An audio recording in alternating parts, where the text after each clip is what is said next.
ধূলিসাৎ করে দিয়েছেন এই আবরাহার সেনাবাহিনী আর হাতিগুলিকে। এদেরও ভয় লাগলো। কিন্তু তাদের এক নেতা ছিল ওয়ালিদ বিন মুগীরা। ওয়ালিদ বিন মুগীরা বলল যে ইন্নাল্লাহ লা ইউহলিকুল মুসলিহিন। দেখো, আমাদের উদ্দেশ্য খারাপ নয়। কাবা ঘর ভাঙা দুটো উদ্দেশ্য হইতে পারে, একটা হচ্ছে ধ্বংস করার জন্য আর একটা হচ্ছে পুনর্নির্মাণের জন্য। ভেঙে পড়তে যাচ্ছে, কখন কার উপরে ভেঙে পড়ে, তো কাবা ঘরটা আমরা নতুন করে তৈরি করব। আর আমরা হচ্ছে সংস্কারক, আমরা বিশৃঙ্খলা সৃষ্টিকারী নয়, মুফসিদিন নই। আমরা অশান্তি করার জন্য আসেনি, আমরা ধ্বংস করার জন্য আসেনি, বরং আমরা সংস্কার করার জন্য এসেছি। তারপরে সে শুরু করলো, আর তার দেখা দেখি সবাই কাবা ঘরকে ভাঙা শুরু করলো। ভাঙা শেষ হলো, আর তারপরে বানাইতে শুরু করলেন। বানাইতে যখন শুরু করলেন, সেই সময় প্রত্যেক গোত্র অংশ নিলেন। যতগুলি বংশ ছিল মক্কার, সবগুলি গোত্র বংশ তাতে অংশ নিলেন। কাঁধে করে পাথর বয়ে বয়ে নিয়ে আসা, আর কেউ পাথর বসাচ্ছে, কেউ পাথর এনে দিচ্ছে, এইসব কাজে লাগলেন। এমনকি রাসূলুল্লাহ সাল্লাল্লাহু আলাইহি সাল্লাম এবং তার চাচা আব্বাস দুইজনই লাগলেন। রাসূলুল্লাহ সাল্লাল্লাহু আলাইহি সাল্লামের বয়স তখন 35 বছর। রাসূলুল্লাহ নিজের কাঁধে করে পাথর বয়ে নিয়েছেন কাবার পুনর্নির্মাণের জন্য এই বয়সে।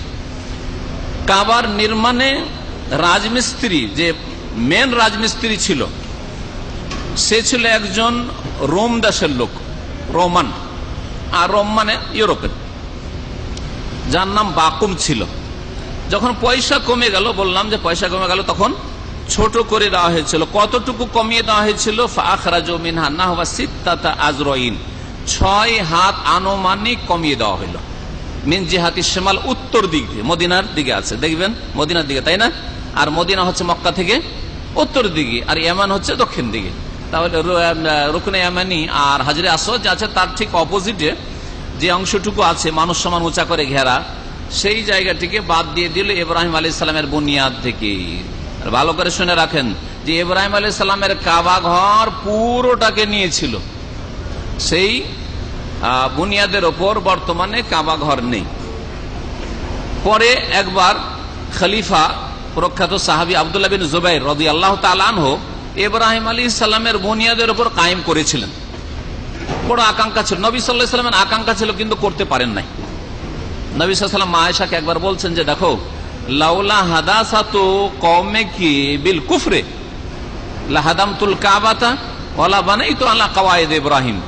যদি তোমার বংশ মানে কুরাইশ জাতিরা, রাসূলেরও বংশ কিন্তু আয়েশারও বংশ, আয়েশা রাদিয়াল্লাহু আনহা কুরাইশিয়া ছিলেন, তোমার বংশ মানে কুরাইশ, এই মক্কার লোকেরা যদি নিউ মুসলিম না হইতো, একবার নতুন নতুন মুসলিম হয়েছে, এখনো তাদের ইসলাম পাকাপোক্তা সবার হয়নি, এক্ষুনি যদি কাবাঘর ভাঙা শুরু করি তো কি থেকে কি করে ফেলবে, বলবে যে মোহাম্মদ আরে আমাদের ধর্মকর্ম তো সব শেষ করলো, দেব দেবী তো ভাঙলোই, আমাদের ধর্ম তো নিশ্চিন্ন বাপদাদার করলোই, আমাদের কাবাঘরকে ধ্বংস করে দিল, বলে মুরতাদ হয়ে যাবে, কালকে মুরতাদ হয়ে যেতে পারে। এই আশঙ্কা যদি আমার না থাকতো তো লাহাদামতুল কাবাতা, কাবা ঘরকে আমি এখন একবার ভেঙে দিতাম।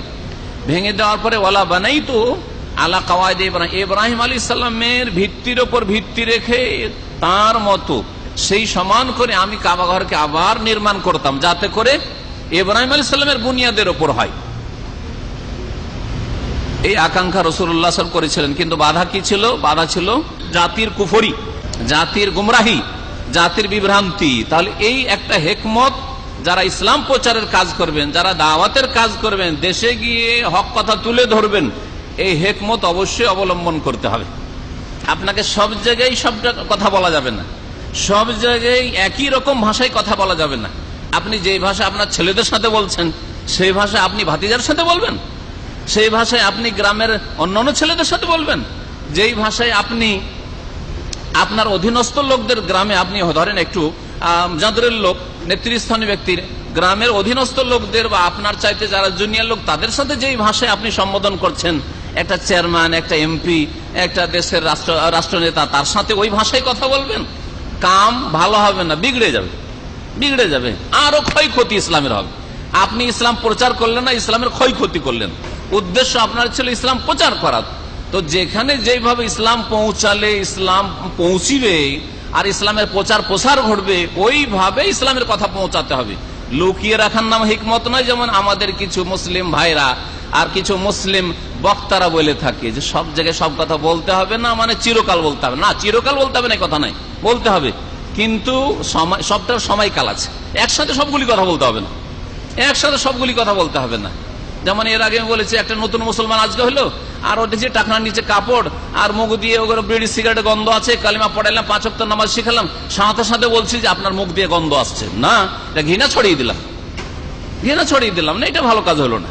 প্রথম দিন একটা নিউ মুসলিমকে, একটা লোক এক ওয়াক্ত নামাজও পড়ে না, তাওহীদও বুঝে না, শিরকও বুঝে না, ও কবর মাজার যে শিরক তাও বুঝে না, আর ওর টাকনার নিচে কাপড় থেকে প্রথম বললাম যে আপনার কাপড় হারাম। এইটা ইসলামের প্রচার হইল না, ইসলামের দাওয়াত দেওয়া হইল না। হ্যাঁ, আপনি গাছের ওই শাখা প্রশাখা থেকে শুরু করবেন, পাতা থেকে শুরু করবেন না, আপনি শিকড় থেকে শুরু করবেন? শিকড় থেকে আপনাকে শুরু করতে হবে, কাণ্ড থেকে শুরু করতে হবে। সুতরাং এই বিষয়গুলি হচ্ছে হিকমত। এই জন্য দেশে গিয়ে আপনার প্রথম রাফায়দান নিয়ে কারোর সাথে ঝামেলা শুরু করে দিবেন, রাফায়দানি কেউ করতে দিচ্ছে না আর আপনি করবেন না, এটা আপনার বাড়াবাড়ি। যেমন ওদের বাড়াবাড়ি আপনাকে করতে দেবে না, তেমন আপনি যে কোনো মতে আমি রাফায়দানি করবো সুন্নাত, তখন এটাও ভুল কথা আপনার। আর এইরকমই আমিন আপনাকে জোরে বলতে দেবেন, গায়ের জ্বালা তাদের আমিন জোরে বললে। তো আপনি এখন আমিন জোরে বলবেন, অথচ আপনি একা, একজন দুজন, ওরা হচ্ছে 50 জন 100 জন। না, এটা কাজ আপনার হেকমতের কাজ না।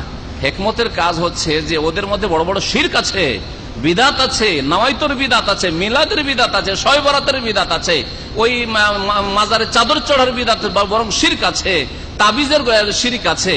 এগুলি কি দূর করেন? নামাজ ছাড়ে তারপরে নিজেকে পাকা মুসলমান মনে করে, অথচ নামাজ পড়লে মুসলিম থাকে না। তো নামাজের গুরুত্বটা তাদেরকে বুঝান, নামাজটা পড়ুক, যে কোনো রকম পড়া শুরু করুক, তারপরে নামাজের কারেকশন করবেন। এগুলি হচ্ছে হেকমত। নবী করিম